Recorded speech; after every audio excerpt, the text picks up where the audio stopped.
So in today's lesson, we'll be looking at simple AC circuits. We'll be focusing on the key points that you need to watch out for or that you need to know so that you will be able to um, answer any questions that comes from this topic. Okay, so I'll be starting with the key terms in simple AC circuit. What are the key terminologies that are used in the simple AC circuit? Then we'll look at some of the most important formulas that you need to also master. Okay, and if in another video we'll be looking at some calculations on AC circuit.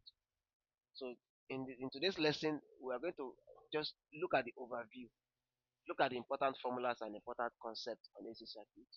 Then we'll take note of some of the formulas, and we'll now have a separate video where we'll do justice to all the possible calculations that you can be asked in your examination. So, in summary, this is an exam focused class. It's an exam focused class. Now, starting with the the key concept, which is the definition of, we are starting with what is AC circuit. What is AC circuit? AC stands for alternating current.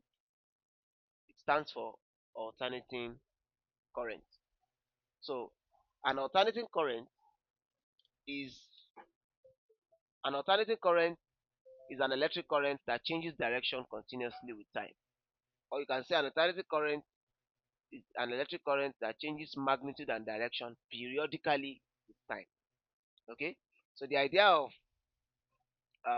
the current, that it means current and voltage in this sense are related to time. They are not constant throughout a particular time. They change magnitude as time increases. Okay? So that's one key concept that you need to know under AC circuit. The definition of AC current itself. AC is alternating current. Now the next point is what the idea of cycle. So one complete cycle in an AC current, what does it mean? One complete movement of AC from zero to positive peak and back through zero to negative peak. That's what we call an AC a cycle. You can see this diagram that is right in front of you here. Looking at this diagram, you see that the current at the initial stage here is zero, or the voltage is zero. Then it increases until it gets to a peak value. Then it continues to decrease until it gets to another negative peak. Then it comes and come back to zero again. So this is what we call a cycle. Okay, this is what we call a what? A cycle. So that's the definition of a cycle in a nutshell. Okay, so another key point is the idea of frequency. What do we call frequency? The frequency is the number of cycles per second. That's what we call frequency. Okay, another formula, we can write the formula of frequency as number of cycle per time. Number of cycle divided by total time. That's what we call frequency. And it has the unit of hertz. Okay, the next key point is time period or period. Period is actually the reverse or the inverse of frequency, which is the total time taken divided by cycle, divided by total number of cycles, which we used to say time taken for one complete cycle in an alternating current.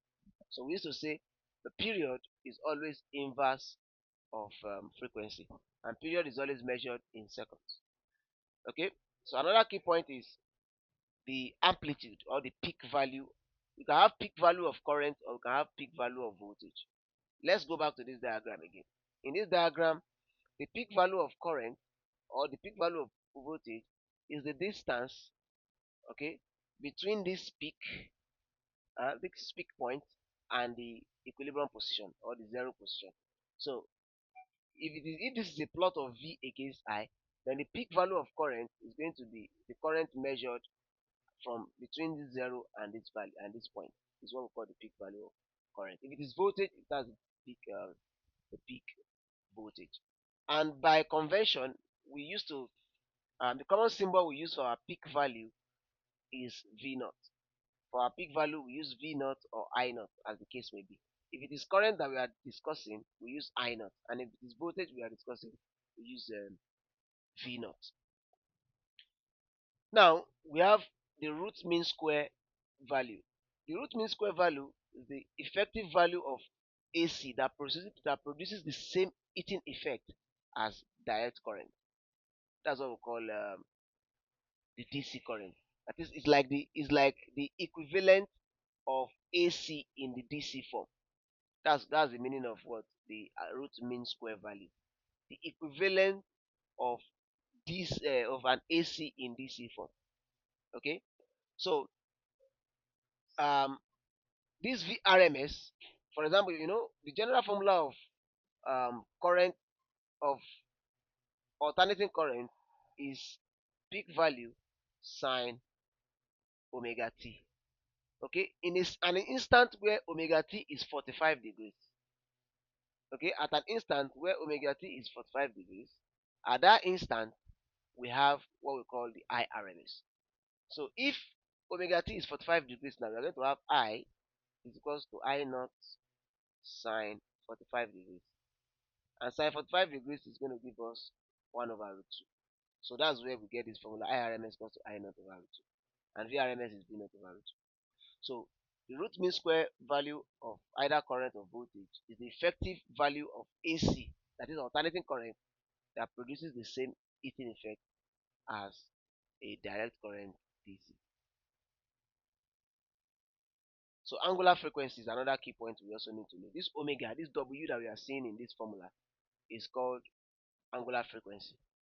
And there is the rate of rotation of an alternating current waveform in radian per second. So the formula for angular frequency is 2 pi f, or we call it 2 pi over period, 2 pi divided by period. Okay. Now, what do we mean by waveform? Waveform is the shape of the alternating signal, okay, which is usually sinusoidal for alternating current. You can see it in this diagram here. This diagram is a waveform. Okay, it shows how the voltage or the current is varying with time in a sinusoidal manner. Okay, so the waveform for alternating current is generally sinusoidal. Now we have the phase. Phase is the position of a point in time on a waveform cycle. Okay, we can have on this our plot, this waveform, the position of a particular point in time is what we call the phase. Okay, is what we call the phase. At a particular instant in time, we can obtain the phase of an alternating current. So what we mean by the phase difference? Phase difference is the phase angle between two AC quantity. We are going to see that in a minute when we get to into some other key points on that AC circuit. So all these key definitions you have to understand them. Now another key point that we'll take note is resistance. Resistance. Okay. Resistance is the opposition to the current flow in a resistor. So opposition due to a resistor is called resistance. Okay, that's what we call resistance. A capacitor, ability of a capacitor to store electric charges is called capacitance. For a capacitor, capacitance is the ability of a capacitor to store charge, while inductance is the property of a coil that opposes the change in current. Okay. Now reactance is opposition offered by inductors or capacitors. Okay, inductor or capacitors. That's what we call opposition offered by an inductor or inductors, or offers by capacitors or capacitors, is what we call reactance. So we have two type of reactance. We have capacitive reactance and we have inductive reactance, which we are going to discuss in detail. Then impedance. What do we call impedance? In an alternating current where we have a resistor in combination with inductor and capacitor, we have impedance. Or even if we have resistor with an inductor, we still have impedance. Or resistor with a capacitor, we still have impedance. So impedance is actually a combination of all the three or two, including a resistor. Okay, that is what we call what impedance. Power factor. Power factor is the ratio of useful power to total power in an alternating current circuit. And power factor is usually calculated as cos theta. Usually calculated as cos theta. We're going to see the formula in detail and example. Now, another very important key point is resonance. Okay, questions on resonance are very common. Okay, so you have to understand when resonance occur in an alternating um, current circuit. So resonance is a condition in an RLC circuit where inductive reactance equals capacitive reactance. Okay, that's where we used to have resonance. A situation where XL is equals to XC. That's where we have resonance. So take note of this. We are still going to go in depth into some of these concepts. Now, the last aspect is transformer. The last key point I have here is transformer, which is a device used to increase or decrease alternating current voltage. Okay, there are two types of transformer. We have a step up transformer and we have a step down transformer. Okay, transformer is a topic on its own under electromagnetic induction. But that's not what we are discussing now. We are discussing the alternating current itself. So if you want me to um, discuss transformer as a topic, let me know in the comments. Then I will do just that. So now let's go back a little.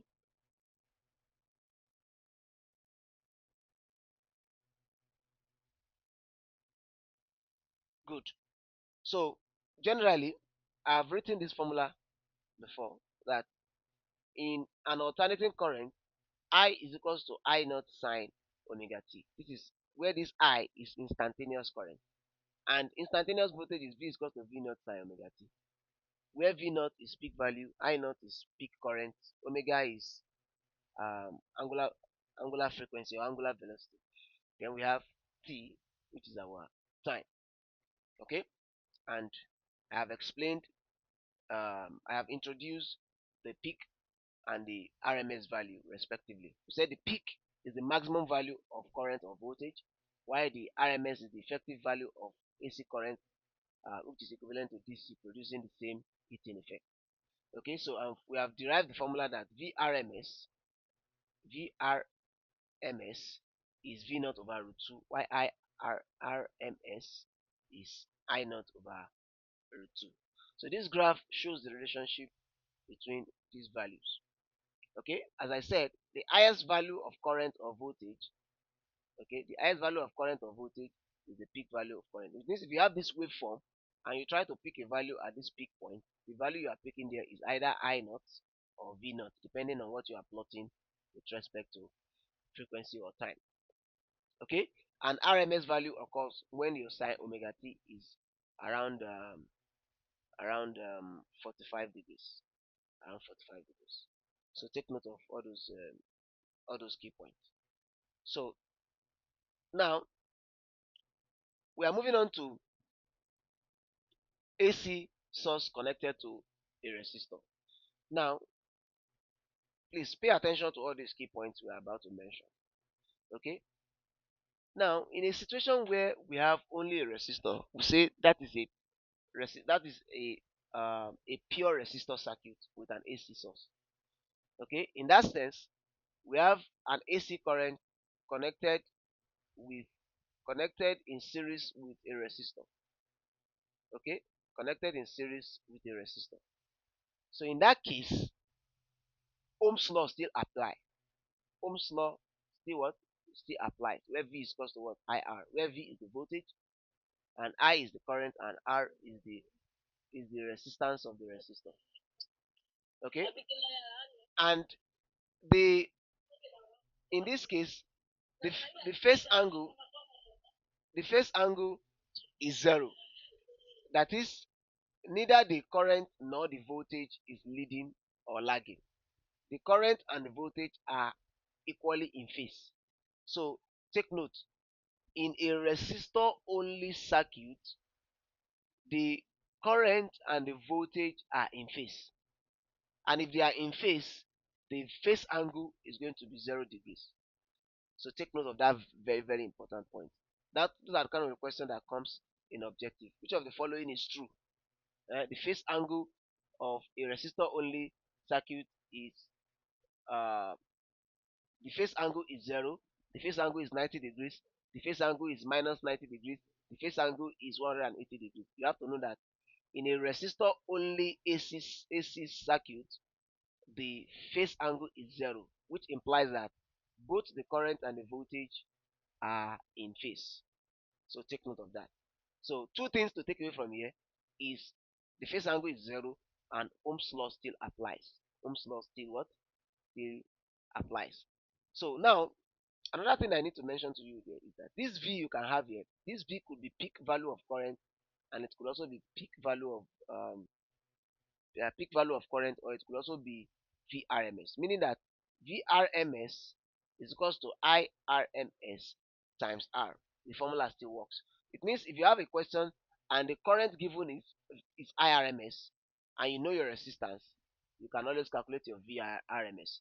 So in a case where V naught is now requested, you can now use the VRMS that you have calculated. You can now use it to get your V naught using the formula VRMS is equals to V naught over root 2. So with VRMS known, you can always get V naught. And with V naught known, you can always get what? VRMS. So take note of that very, very important point. Now, the second case or circuit you can have is AC source connected to a capacitor only circuit. That is, in our setup, we have only a capacitor. We have an AC source, and this AC source is connected to only a capacitor. In that scenario, where it is connected to only a capacitor, okay, we have to calculate the reactance. Because as we have said when we are defining the key terminologies, we said reactance is the opposition due to a capacitor or an inductor. Okay, so in that sense, that in the sense where we have capacitor only, we say the reactance in that case is called capacitive reactance. In a case where we have inductor only, it is called inductive reactance. So, and how do we calculate the capacitive reactance? The capacitive reactance is calculated as 1 over 2 pi fc, or we can write it as 1 over omega c, where omega is 2 pi f. Okay, so take note of that. So, this xc is called capacitive reactance, and our capacitive reactance has the unit of ohms. It has the unit of ohms. So, take note of all those key terms. So, if you know the capacitance of the capacitor, okay, all you need to do is multiply 2 pi f, multiply the capacitor by 2 pi f, then you do the reverse, you do the 1 over that answer, then you get your capacitive reactance. Okay, you get your capacitive reactance. In a circuit, the third case is when we have a capacitor, an inductor only AC circuit. That is, our AC source is connected to an inductor, only an inductor. So an inductor stores energy in a magnetic field. You know, it is usually a coil. So, there's something I forgot before we go too far. I forgot one very important key point I want to mention in an AC source circuit, uh, which is uh, which is in an in a capacitor only circuit, a capacitor only AC circuit. The current leads voltage by 90 degrees. The current leads voltage by 90 degrees. So you have to take note of that point. Very, very important point. Okay, you know, we mentioned earlier that for a resistor only circuit, the current and the voltage are in phase. But in an AC source connected to a capacitor and an AC source connected to an inductor, the voltage and the current are out of phase. So how much are they out of phase? So in a capacitive circuit, the current is leading the voltage by 90 degrees, meaning that the phase angle is 90 degrees. But take note, it is the current that is leading the voltage. Unlike the reverse is the case in an inductor circuit. It is the voltage that is leading the current. Or you can just say the current is lagging um, by 90 degrees. So take note. And the inductive reactance is calculated by XL is equals to 2 pi FL, where L is the what? Inductance. And inductance is measured in Henry. For capacitor, the C here is capacitance, and the capacitance is measured in farad. So take note of those very very important key points. So this is a diagram an of an inductor only circuit. The red curve here is showing the voltage, okay, and here we can see that the voltage is leading the current. The current is in blue, so the voltage is leading the current by 90 degrees. Okay, it's leading the current by 90 degrees. That is, the current lags the voltage by 90 degrees. Now, the other case we want to consider is the case of where we have the three components are present. Okay, if the three components are present, then this circuit, we say the circuit contains um, resistor, inductor, and a capacitor. So the opposition due to the three combinations is called impedance, and it is commonly denoted by Z. Okay, so in that case, we have what we call the impedance, and impedance here is calculated as R squared plus XL minus XC all squared. You take the square root of everything, you get your impedance. Okay. Now, because why is it like that? It's like that because if we try to sketch the phase diagram of this circuit, it's going to take this form. It's going to take this form. Okay, let me just manage to sketch it here. Even though it is what I will still mention later, but let me just quickly sketch it so that you can have an idea of what is happening here. This is the our R. This is the resistor, and the phase angle of the the inductive reactance is XL, and the capacitive reactance is XC. Okay, so looking at this vectorial diagram now, we can say that this can be redrawn as in just two directions. This is still R.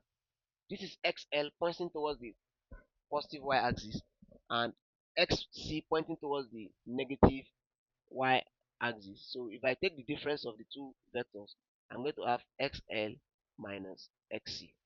So if I have XL minus XC, okay, if you try to find the resultant of this, let's say the resultant is Z.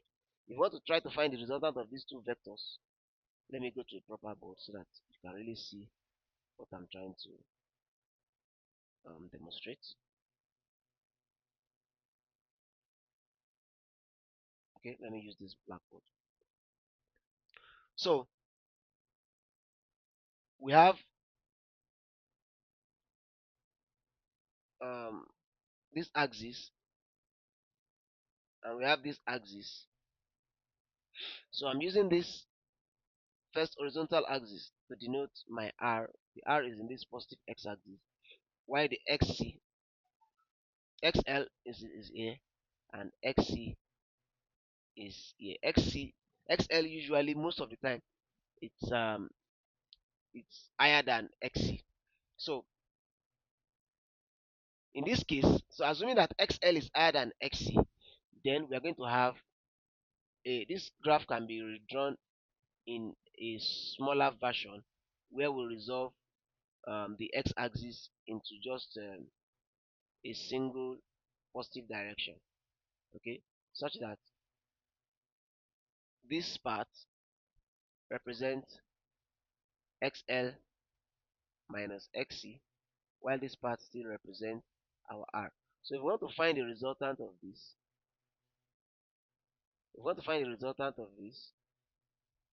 okay, this is our resultant is going to be Z.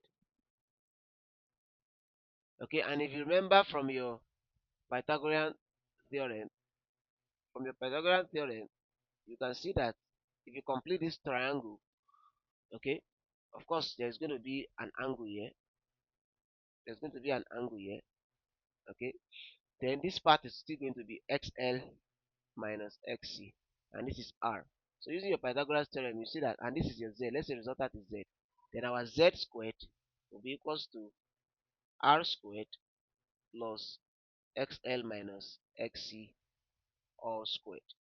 So if you take the square root of both sides, we're going to have the square root of R squared plus XL minus XC all squared. So this gives us the impedance, and we can calculate the angle there, angle theta. We can use tan. We use tan to be tan theta. It's going to be opposite over adjacent. So it's going to be XL minus what? Minus XC divided by R. So it means if you need your phase angle theta now, you just have to take the tan inverse of the difference in the reactances, and you divide by the resistance. You get your phase angle. Okay, so take note of this derivation. Okay, it aids your understanding. So let's go back to the note. So the vector diagram, I have explained the vector diagram once and for all.